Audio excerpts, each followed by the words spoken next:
ಇನ್ನು ಬೆಂಗಳೂರಿಗರಿಗೆ ಒಂದು good news ಕೊಟ್ಟಿದೆ ನಮ್ಮ ಮೆಟ್ರೋ. ಅದು ಯೆಲ್ಲೋ ಲೇನ್ ವಿಚಾರಕ್ಕೆ ಸಂಬಂಧಪಟ್ಟಂತೆ ಇದೇ 10ನೇ ತಾರೀಕಿನಂದು ಮೆಟ್ರೋ ಹಳದಿ ಲೇನ್ ಉದ್ಘಾಟನೆಯಾಗ್ತಾ ಇದೆ.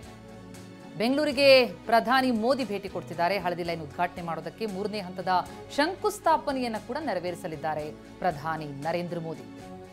ಬಹಳ ದಿನಗಳಿಂದ ಬೇಡಿಕೆ ಇದ್ದಂತಹ ನಮ್ಮ ಮೆಟ್ರೋ ಹಳದಿ ಲೇನ್ ಉದ್ಘಾಟನೆಯಾಗ್ತಾ ಇದೆ. ಇನ್ನು 3ನೇ ಹಂತದ ಶಂಕುಸ್ಥಾಪನೆ ಕೂಡ ಆಗುತ್ತೆ. ಬಹಳ ಟ್ರಾಫಿಕ್ ಕಿರಿಕಿರಿ ಇರುವಂತಹ ಜಾಗ. ಇಲ್ಲಿ ಮೆಟ್ರೋ ಬೇಕು ಅನ್ನುವಂಥದ್ರ ಬಗ್ಗೆ ಬಹಳಷ್ಟು ದಿನಗಳಿಂದ ಒತ್ತಾಯ ಇತ್ತು. ಆದರೆ ಎಲ್ಲೋ ಒಂದು ಕಡೆ ವಿಳಂಬ ಆಗಿತ್ತು. ಕೊನೆಗೂ ಗುಡ್ ನ್ಯೂಸ್ ಸಿಗ್ತಾ ಇದೆ ನಮ್ಮ ಮೆಟ್ರೋ ಪ್ರಯಾಣಿಕರಿಗೆ. ಪ್ರತಿನಿಧಿ ಕಿರಣ್ ಒಂದು ಪ್ರತ್ಯಕ್ಷ ವರದಿ ಕೊಟ್ಟಿದ್ದಾರೆ, ಬನ್ನಿ ನೋಡೋಣ. ರಾಜಧಾನಿ ಬೆಂಗಳೂರಿನ ಮೆಟ್ರೋ ಪ್ರಯಾಣಿಕರಿಗೆ ಗುಡ್ ನ್ಯೂಸ್ ಅಂತಾನೆ ಹೇಳ್ಬೋದು. ಕಾರಣ ಏನು ಅಂತ ಹೇಳಿದ್ರೆ, ಹಳದಿ ಮಾರ್ಗ ಯಾವಾಗ ಓಪನ್ ಆಗುತ್ತೆ ಅಂತೇಳಿ ಕಾಯ್ತಾ ಇದ್ದಂತಹ ಮೆಟ್ರೋ ಪ್ರಯಾಣಿಕರಿಗೆ ಇದೀಗ ಸಿಹಿ ಸುದ್ದಿ ಸಿಕ್ಕಿದೆ ಅಂತಾನೆ ಹೇಳ್ಬೋದು. ಬರುವ ವಾರ ಅಂದರೆ ಆಗಸ್ಟ್ 10ನೇ ತಾರೀಕು ದೇಶದ ಪ್ರಧಾನಮಂತ್ರಿ ನರೇಂದ್ರ ಮೋದಿ ಅವರು ಈ ಒಂದು ಮಾರ್ಗಕ್ಕೆ ಹಸಿರು ನಿಶಾನೆಯನ್ನು ಕೂಡ ತೋರಲಿರುವಂಥದ್ದು. ಸದ್ಯ ನಾನೀಗ ರಾಷ್ಟ್ರೀಯ ವಿದ್ಯಾಲಯ ರಸ್ತೆಯ ಮೆಟ್ರೋ ಸ್ಟೇಷನ್ ಏನಿದೆ ಅಲ್ಲಿದ್ದೀನಿ. ಅಂದರೆ RV ರೋಡ್ನಿಂದ ಬೊಮ್ಮಸಂದ್ರ ಸಂಪರ್ಕ ಕಲ್ಪಿಸುವಂಥ ಈ ಒಂದು ಮೆಟ್ರೋ ಮಾರ್ಗವನ್ನು ಈಗಾಗಲೇ ಕಳೆದ 2-3 ವರ್ಷಗಳಿಂದಲೂ ಕೂಡ ಇವತ್ತು ಓಪನ್ ಮಾಡ್ತೀವಿ, ನಾಳೆ ಓಪನ್ ಮಾಡ್ತೀವಿ ಅಂತೇಳಿ ಮೆಟ್ರೋ ಹೇಳ್ತಾ ಇತ್ತು. ಆದರೆ ಅದಕ್ಕೆ ಮುಹೂರ್ತ ನಿಗದಿಯಾಗಿರಲಿಲ್ಲ. ಬರುವ ಭಾನುವಾರ ಅಂದರೆ ಆಗಸ್ಟ್ 10ನೇ ತಾರೀಕು ದೇಶದ ಪ್ರಧಾನಮಂತ್ರಿ ನರೇಂದ್ರ ಮೋದಿಯವರು ಬೆಂಗಳೂರಿಗೆ ಆಗಮಿಸಿ ಈ ಒಂದು RV ರೋಡ್ನಿಂದ ಬೊಮ್ಮಸಂದ್ರ ಮಾರ್ಗಕ್ಕೆ ಹಸಿರು ನಿಶಾನೆಯನ್ನು ಕೂಡ ತೋರ್ತಾ ಇರುವಂಥದ್ದು.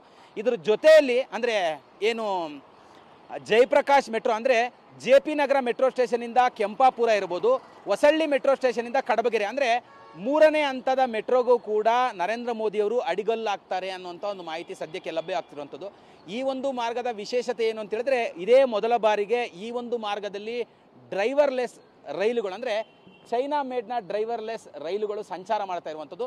ಸದ್ಯ ಈಗ ನಮ್ಮ ಮೆಟ್ರೋ ಬಳಿ ಈ ಒಂದು ಮಾರ್ಗದಲ್ಲಿ ಸಂಚಾರ ಮಾಡಲಿಕ್ಕೆ 3 ಡ್ರೈವರ್ಲೆಸ್ ಟ್ರೈನ್ಗಳಿರುವಂಥದ್ದು. ಆ ಹಿನ್ನೆಲೆಯಲ್ಲಿ 16 ಮೆಟ್ರೋ ಸ್ಟೇಷನ್ಗಳಿಗೆ 20ರಿಂದ 25 ನಿಮಿಷಕ್ಕೆ ಒಂದರಂತೆ ಅಂದರೆ 25ರಿಂದ 25 ನಿಮಿಷಕ್ಕೆ ಒಂದರಂತೆ ಮೆಟ್ರೋ ರೈಲುಗಳು ಸಂಚಾರ ಮಾಡುತ್ತೆ. ಅಂದರೆ ಬೆಳಗ್ಗೆಯಿಂದ ಸಂಜೆವರೆಗೂ ಕೂಡ. ಅಂದರೆ ಹಸಿರು ಮತ್ತು ನೇರಳೆ ಮಾರ್ಗದಲ್ಲಿ 5ರಿಂದ 7 ನಿಮಿಷಕ್ಕೆ ಒಂದು ಮೆಟ್ರೋ ರೈಲುಗಳು ಸಂಚಾರ ಮಾಡ್ತಾ ಇದೆ. ಕಾರಣ ಅಂತ ಹೇಳಿದ್ರೆ ಆ ಮಾರ್ಗದಲ್ಲಿ ಈಗಾಗಲೇ 50ರಿಂದ 55ಕ್ಕೂ ಹೆಚ್ಚು ಮೆಟ್ರೋ ರೈಲುಗಳಿರುವಂಥದ್ದು.